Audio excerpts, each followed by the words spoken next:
Martial arts school owners, please do not be stepping over pounds to pick up pennies.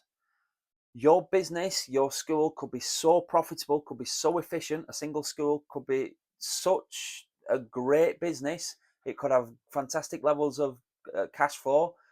But one thing, and I think I've dedicated a chapter of this to in my book.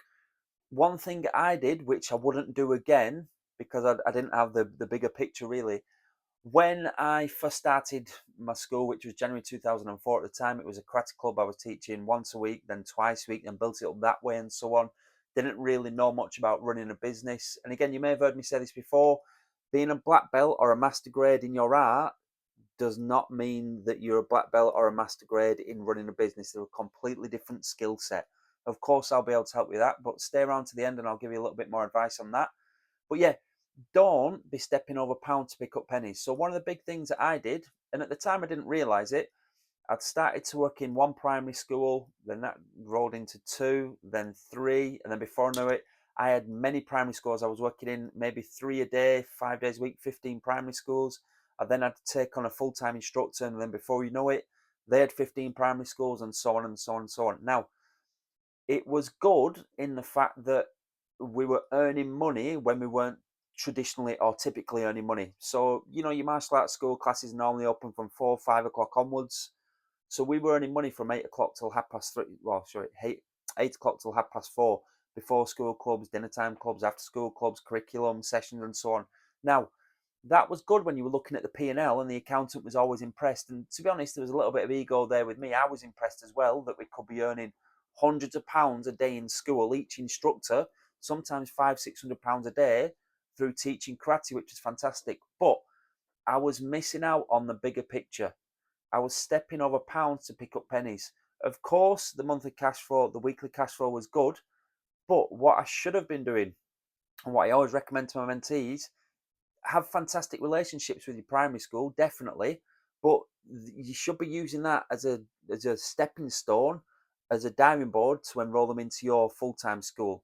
So, rough maths now. At the time, we were maybe charging £5, £6 a lesson, maybe £7 back in the early days. Towards the end, it still might have not been massive. It might have been £7, £7.50 or so on. However, the if they'd enrolled into a martial arts school, they were worth twice as much, three times as worth, sometimes even four times as much. So now, again, if we were teaching 1,000 students a week in primary schools, even if, you know, 50% of them, 250 came across, the amount that that would have had an impact on our bottom line and, the overheads really would have been massive. But I was too involved in trading time for money, making sure my instructors were working efficiently or effectively and bringing in money.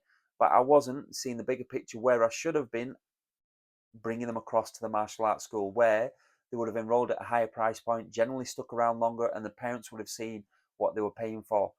So that's a massive thing, really. Now, again, you can't look back and think, I wish I would have done this, I wish I would have done that. But that's one thing I tell my mentees: develop fantastic relationships with primary schools in your area, of course. Go in and deliver a morning or an afternoon free to them to then start off maybe a 4 or 6 week program paid for by the parents.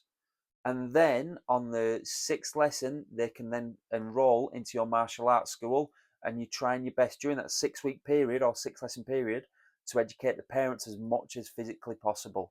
Because you need them to understand that this isn't just another before after school club where, the teacher's just keeping them busy. And again, I think I mentioned this in my book, and I do mention this a lot really. Sometimes parents, well, not sometimes, most of the times, parents just bundle you in as another before after school activity. So sometimes parents would say to us, well, before school club is only £2.50. How come you're charging, three times as much?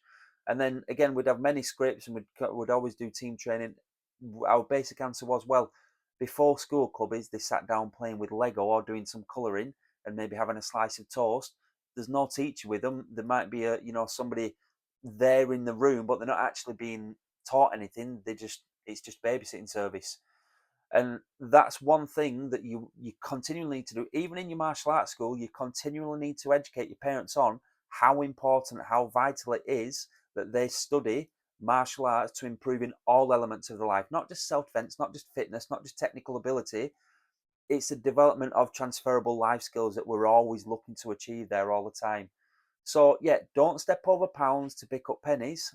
Keep your eye on the bigger picture, and make sure that when you can, that you're trying your best to enroll them into your school. Not only that, some of the schools started to then charge us hall hire, so our overheads were increasing.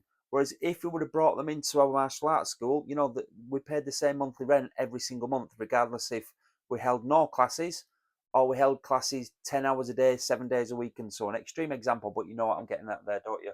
So, yeah, just a quick example.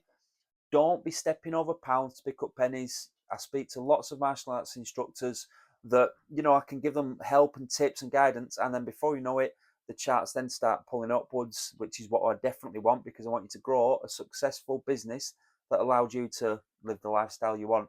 Anyway, please subscribe to the channel. You know, put any comments in below if there's any other videos you'd like to hear from. And if you haven't invested in the book yet, please make sure you do. How to Build a Highly Profitable Martial Arts School by me, Dervish. Now, I know there's some amazing strategies, tips in there to help you improve and build on your business. Good luck, everybody. Keep taking steps further forward, and all the best. Take care.